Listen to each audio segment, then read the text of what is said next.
Sir उतरले नाहीत. पण त्यांनी सिस्टीम अशा पद्धतीने राबवली की लोकांच्या आजारपण निर्माण झाल्यानं लोकांचं धाडस पण व्हायचं बरोबर.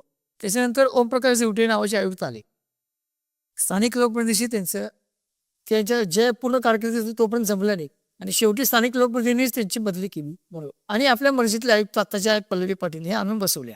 एक वेळ तर अशी आली की पल्लवी पाटील मॅडम यांना पण एंट्री आयुक्त म्हणून कार्यभार दिलेला होता. ते मॅटमध्ये गेले. एकाच दिवशी 2 आयुक्त आपल्या इथे खुर्चीवर बसलेली ही पहिली महानगरपालिका असेल. म्हणजे जो मध्ये पूर्ण महाराष्ट्रभर गाजले महाराष्ट्रभर गाजलेला मुद्दा होता.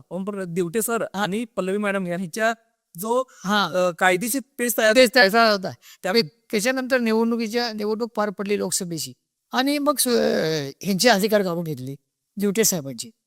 सांगायचा उद्देश असा असतो की लोकप्रतिनिधींचं काम असतं की आयुक्त वगैरे जे असतात ते त्यांच्या पद्धतीनं मिळून मिसळून त्या चांगल्या पद्धतीनं काम करावं आणि शहराला शिस्त लावावी. आपल्या मर्जीतले आयुक्त असले तरच आम्ही काम करणार, आपल्या मर्जीतले आयुक्त असले तरच आम्ही महापालिकेत येणार. ओमप्रकाश दिवटे ज्या वेळेला आयुक्त म्हणून इचलकरंजी महापालिकेत कार्यरत होते आणि आत्ताचे विद्यमान आमदार राहुल आवाडे साहेब यांची आमदारपदी निवडणूक झाली.